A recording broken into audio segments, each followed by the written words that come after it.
Hey guys, and welcome to another episode of Sunday Sermon with Ola. This is episode, I got it wrong last week as well. This is episode 24, I think. Um, as always, I'm grateful. I'm thankful for you guys who rocked me last week. If you're on the live, you know I was having an absolute nightmare. I'm somebody who likes to have, all my stuff in place, all my lights, my camera, everything. And last week it was just, all the electricity in the downstairs of my house went. So I had to now move it upstairs. My studio is downstairs, by the way. So I had to do it from the bedroom. I found a nice spot, but the internet's not as good up there. And also because the internet box is plugged up there, is plugged downstairs. Wi-Fi wasn't working, so I had to use network, which isn't as great in that corner of the house. And it was one thing after the other. It was one of those days where I was just like, why is all of this happening? But if anything, it was a real testament to the power of consistency. So I'm grateful for you guys who keep rocking with me regardless of the situation. It's grateful. I'm grateful to know that people aren't here necessarily for the lights or the camera. All of this stuff is nice, but you actually enjoy the content. You like interact with me. That's fantastic. So thank you everybody who joined in the live, and always thank you to all the patrons. As I keep saying to the patrons, I have some big things in store, and I want to make sure that you guys are well looked after and that you're getting good value for your investment in me. I definitely do want to make you proud. You can put your money in so many different places, but so far as you are saying, look, I like your content, I want to put that value on it, I want to keep providing you with that value. So please, it's also a dialogue. Let me know how you feel about the output of content, and if there's anything you're particularly enjoying, so I know to double down on it. But yeah, trust me, I have a bigger plan in mind. Hopefully early 2021. Let's see. All right, now that we done got all the preamble out the way, let's get into today's topic. So, today's topic, if you've seen the title, is pretty self-explanatory. I just want to talk today about the power of being a nice person. I feel like it's something that's not valued in today's society. And there's probably many reasons for it. We have all these old adages like nice guys finish last, or all that kind of thing. There's many things to sort of tell you that the best way to get ahead in life is to kind of join the dark side. Join the side of those who are mean, who are willing to screw people over, or those who are willing to, sort of be less moral than those who. And I feel like the side of the nice guy or the nice person is undervalued. So here today, I want to make the case for the nice guy. You see, the thing about being nice is that you do lose quite a few battles, but I think nice guys win the war. And the reason why I say that is, I believe there's only a certain amount of time that some of the tactics that we employ when we decide to no longer be nice to people can continue. I think it's only a set amount of time. I think it's a short-term strategy. I think being nice to people is a long-term strategy. And yes, you may get screwed over. Yes, someone's going to take advantage of you. Or yes, you might not get that opportunity. But I believe overall it's going to come back around. So I think we should all think twice before we accept some of these sort of accepted truths about avoiding or feeling like it's no longer necessary or no longer a decent thing to be nice. I'll tell you why I wanted to discuss this. So I mentioned this guy obviously before, Kevin Samuels, um, and you know I, he's been the topic of discussion way more than I ever thought. So many of you, even still to this day, still sending me his videos. Um, my wife seems to have become um, a real fan of his content. I'm not gonna say she's necessarily a fan of him, but she definitely finds it entertaining to hear all these people call in and get themselves told about themselves. Um, so I'm hearing a lot of it passively, and we're having discussions around it. Had discussion with friends about it, and one thing that strikes me is the fact that I agree with a lot of his points. I think I agree with quite a lot of his premises. I have questioned whether or not he's really being harsh or just being truthful, and maybe in a world where women, where it's almost institutionalized to lie to women, that telling them the truth seems like being mean. But I also have to balance that with my belief in being nice. Now, where's the difference? I think the nice thing to do to somebody who is deluded is to wake them up and tell them the truth. But I think over time, your true intention comes out. And so, two people can tell somebody the truth. They can be offended at two people, but the trajectory of those two relationships could go two different ways. If I tell you the truth out of my own pain, or because I pride myself on being a straight talker or being cutting, what happens is I get the chance to put the truth across. You get hurt, but there's no room for reconciliation because I've actually achieved my goal, which is to speak the truth and basically get to you. And that works great for a YouTube show like Kevin Samuels because he doesn't have any long-term duty of care over these people. But when you are in a situation where you're working with people and you have to work with people long term, I put to you that maybe this isn't the best way. Maybe. Maybe there's still some value in just being a decent person, just being nice to them, man. Maybe the difference is, yes, you can tell them the truth. Yes, you can offend them. But you still make the effort to maintain relationship. You still make the effort to let them know that they are loved. You still make the effort to let them know that you care. That's what's missing from a lot of the Kevin Samuels videos. That's what's missing. It's that element of care. You can get this, that he's frustrated. And he doesn't, hide the fact that he's frustrated with a lot of these women. Because a lot of them, are really calling in and being quite belligerent. And for those of you who don't know about Kevin Samuels and his videos, a lot of his content, there's a wide range of content, but a lot of the ones that he's become quite popular for is women who are calling in asking about how to get with a high value man. And by high value, a big part of that, for a lot of these women, is to do with how much he earns. And he is basically giving the perspective of what a high value man is actually looking for. So he's basically telling women who are talking about high value men as though they deserve to be with one, and he's recategorizing them often as not necessarily deserving of one because they don't meet the attributes that those men are actually looking for. He's basically saying to women, you don't decide the kind of man you deserve. The kind of man you want decides whether or not he wants to be with you. So if you think you're going to call in and I'm going to give you all these tips to basically make it happen, that's not going to be what it is. These guys are still human beings and they decide for themselves. And they have their own things they're looking for. And that's the part that often doesn't get discussed. I've said this a couple of times, but when my wife and I were just friends, I asked her the kind of guy she's looking for. And she gave me this long list and I just listened silently. And then afterwards I said to her, all right, cool.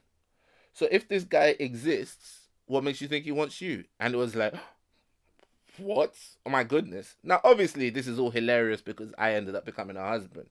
But what I'm saying is, for the first time, she had to deal with the concept of maybe I have to bring something to the table here.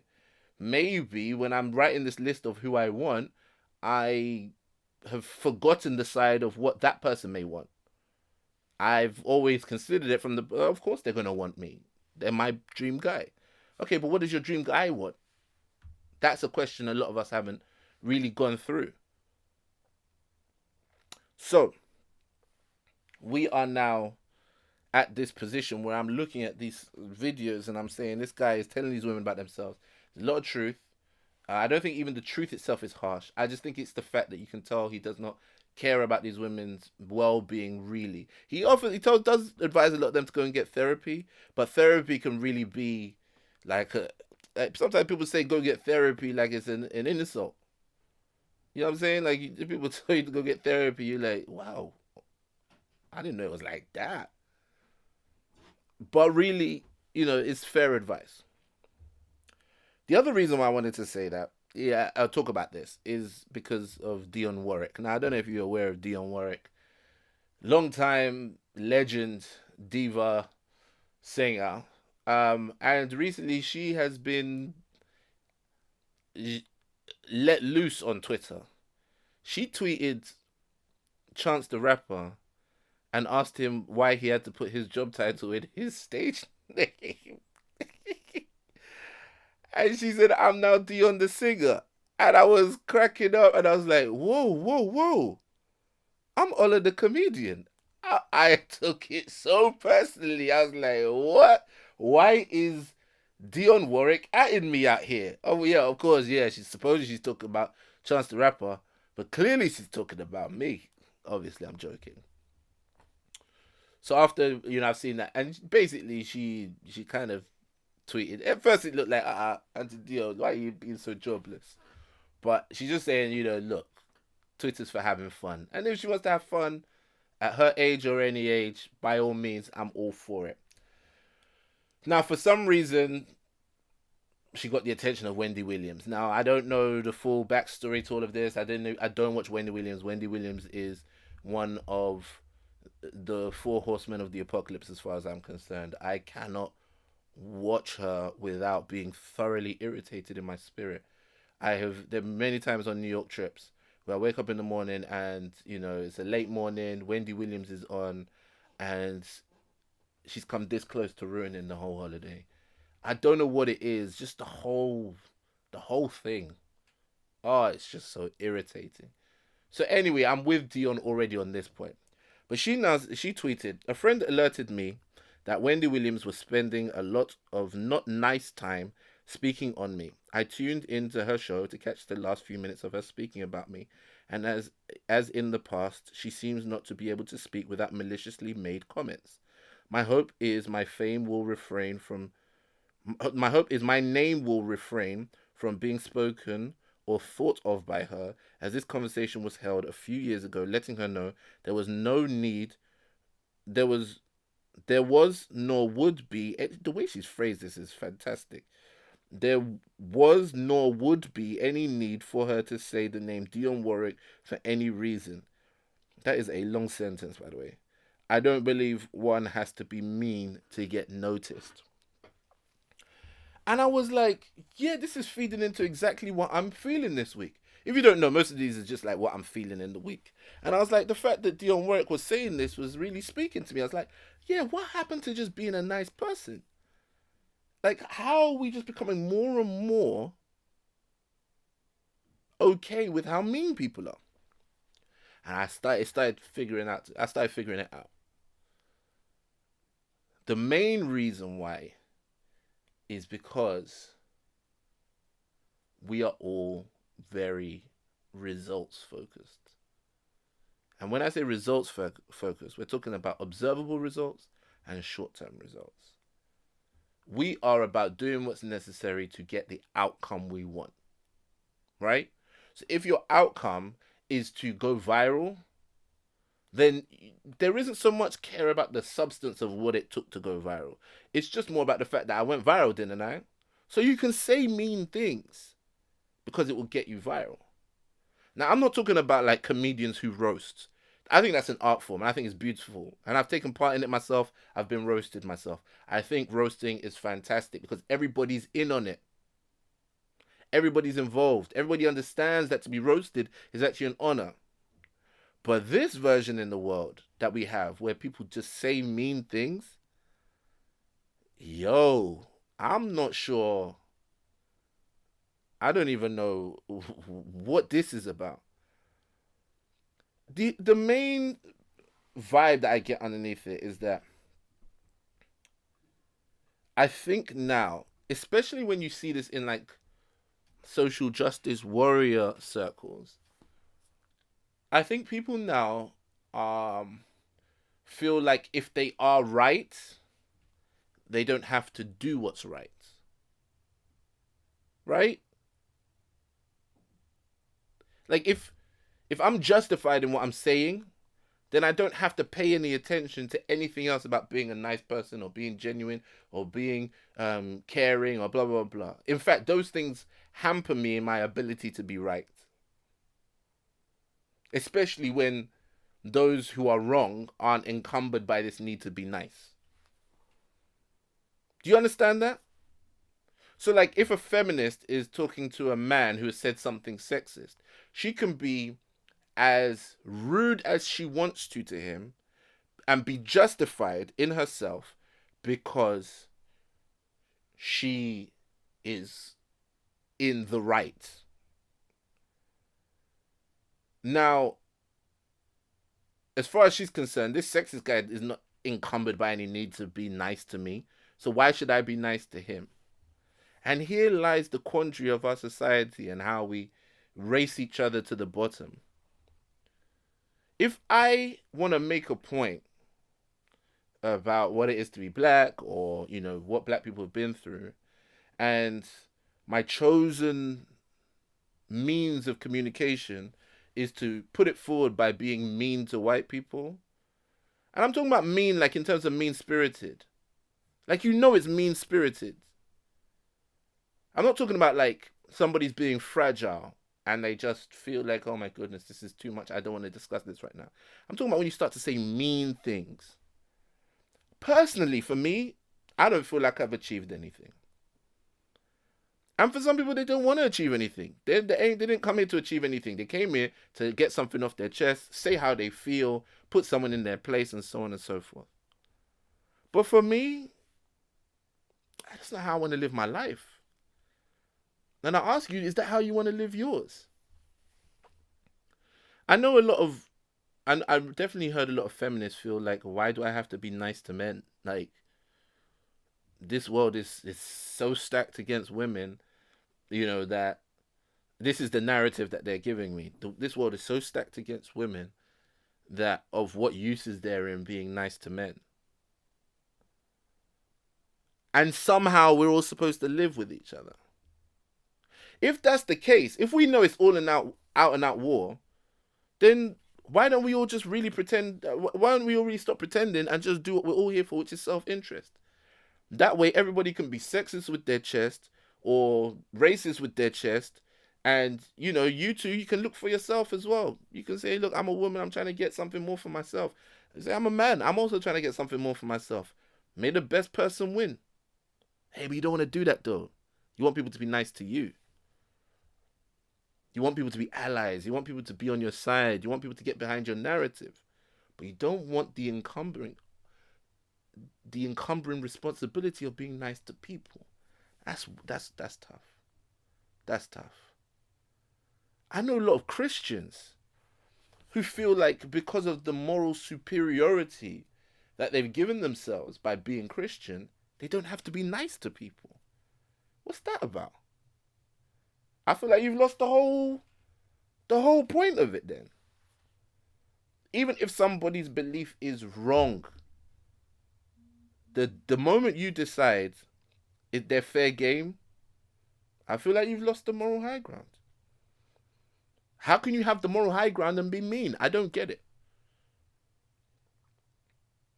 It's something I definitely want to hear from you guys about. Because I know there'll be plenty of you sisters would be like, you know, why do I have to be nice to men when blah, blah, blah. And I know some of you will be like, why do we have to be nice to white people? But for me, it's more the case of like, I don't know if you've picked up a small theme about the way that I say things or about the way that I view things. But I'm like, I really believe in us determining who we are.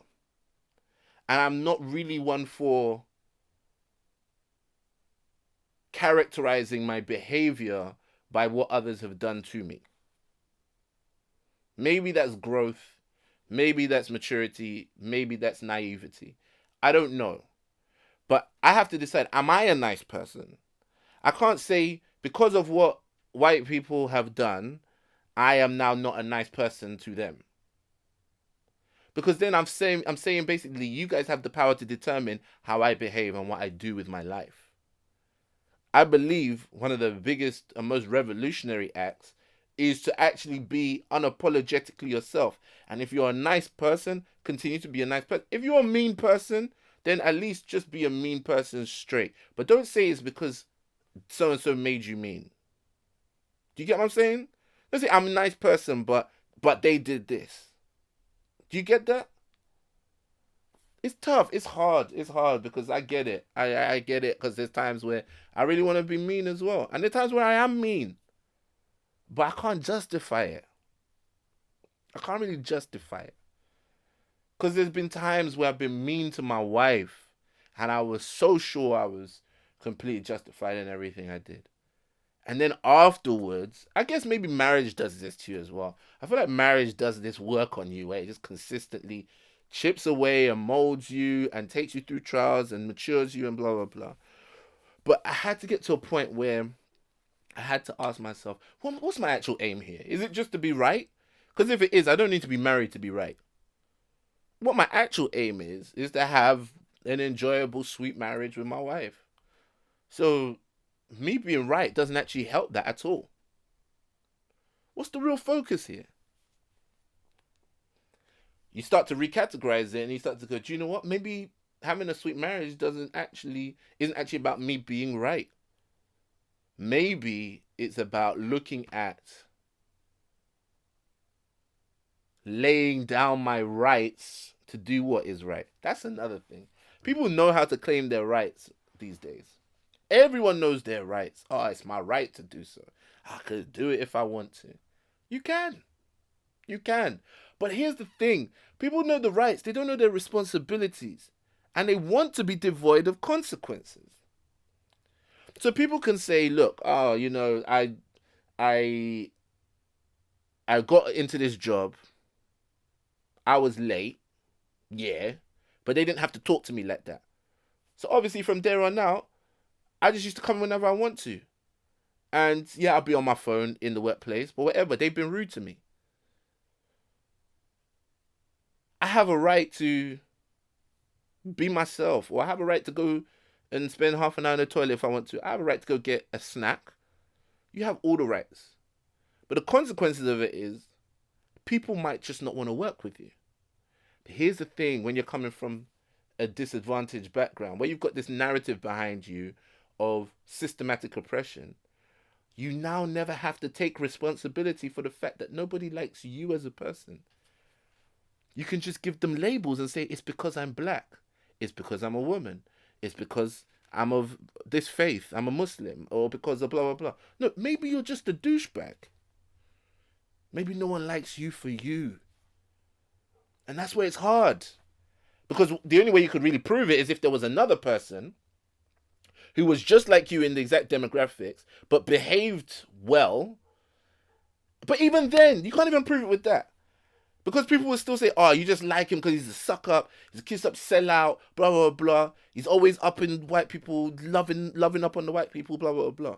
Maybe he's just a nice person. Maybe he's just diligent with his work. But this is why we have to be careful sometimes with this identity politics. It's because if your politics is solely based on your identity, you completely removing your personal responsibility for where you behaved. Do you get that? Do you see what I'm saying? Like, it's not even just a case of it's been removed for you. Sometimes you're lacking certain character developments because you've been allowed to hide behind people trying to sort of pussyfoot around you and sugarcoat things. If every time,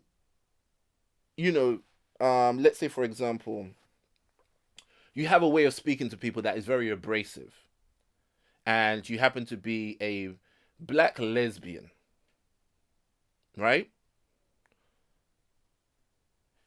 First time somebody says to you, the way you speak is kind of abrasive. And then you are able to say, who are you to say that it's abrasive? That's just because you have this bias against me, gender bias. It's because you're not, empathetic towards the LGBTQ community, because you're racist, whatever it is. Cool. You've got away with it. Nobody's able to pull you up on it. Next 3-4 years, nobody's ever able to tell you, do you know what? You're actually quite abrasive. Why? Because they don't want to fall into that category. Maybe you just have a terrible attitude and you're not ready to address that part, but you've addressed everybody else. Cool. What's going to happen? Implicitly, in small ways, people are just going to not want to work with you. People are just not going to think of you when it's time to do a project. And it's going to be in ways you can't necessarily pick up on. People are just not going to really gel towards you. You can continue the narrative of the bias and blah, blah, blah. But who falls out at the end of the day? It's you. So yeah, you can be right. Maybe there is some bias in there. But have you dealt with your side? Have you addressed who you are?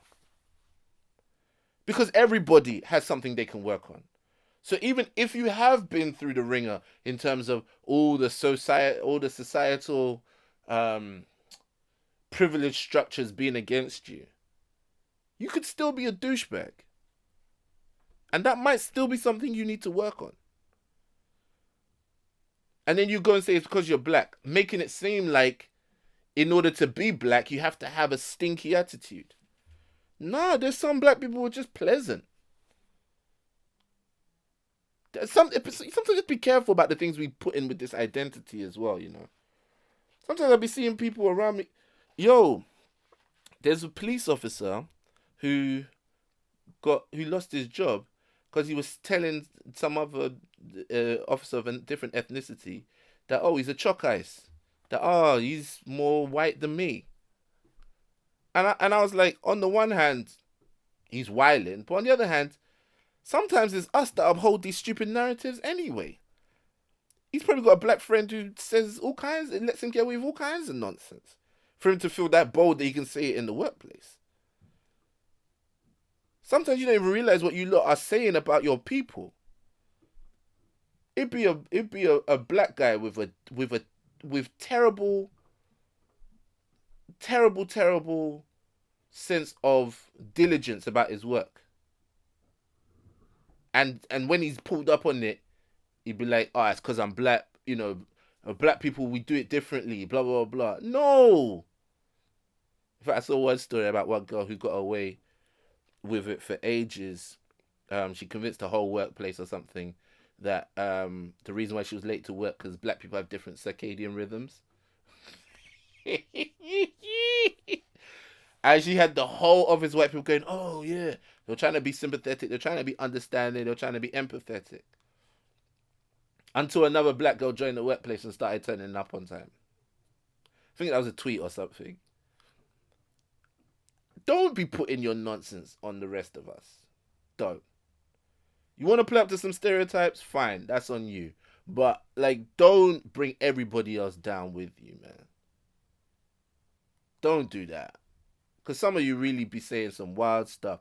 Like, to be a black woman doesn't mean you have to have, you know, a particular way of talking to people or a particular attitude or a particular... No, there are black women of many different attitudes and behaviors and mannerisms. Don't corner yours for black so that you can justify it. If nobody likes it, they just don't like it. It's simple. You can either change it or continue with it and get what you get. There is an element to which people need to work on their biases, but there's way too much focus on biases these days. Not enough on inner development. And you're the one who's going to lose out anyway. Anyway, I'm going to ask you guys, do we need to be nice to people?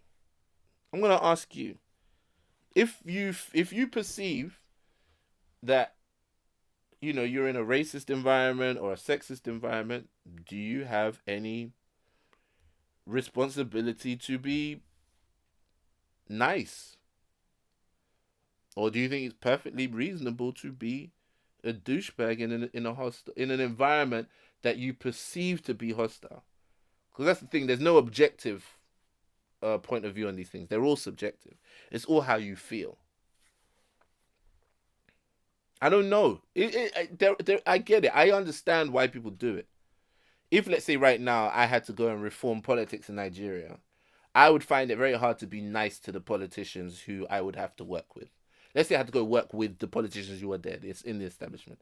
Everything in me would want to speak to them with the same, well, with at least a fraction of the disrespect they seem to show the vast population on a day-to-day basis by stealing money in their faces and not investing in the infrastructure and paying people off and watching people die and just flying their own kids out for education, flying out for healthcare and so on. I would everything of that would bubble up in me, and I would speak to them with so much disrespect. I would be mean to them. But at the same time, that would be allowing them and their behavior to determine my behavior. If I want to genuinely be a nice person, I should be nice to them. Even what, and I don't forget, I didn't say that being nice means you don't speak the truth. I think you should speak the truth. But I think that there should also be a sense to which you show that you care about them as a human being. That's hard, man. That's hard. Let's discuss it tonight. 8 p.m. I'll tell you one thing as well. I've let me not even say it. Just join in at 8 p.m. on my Instagram live. Join in. I want to hear from you. Drop by. Request to go live with me. Give me your point of view. I really want to hear it. I've really done my half an hour up here. It's time to hear from you guys. And also, I've been considering, having some of these discussions on Clubhouse. Let me know if you're involved in Clubhouse, how you feel about it, if that's something you'd want to. If you feel like the congregation could really work on Clubhouse, hit me up and we'll have a chat about it. Alright, man. You guys, stay blessed. See you next week.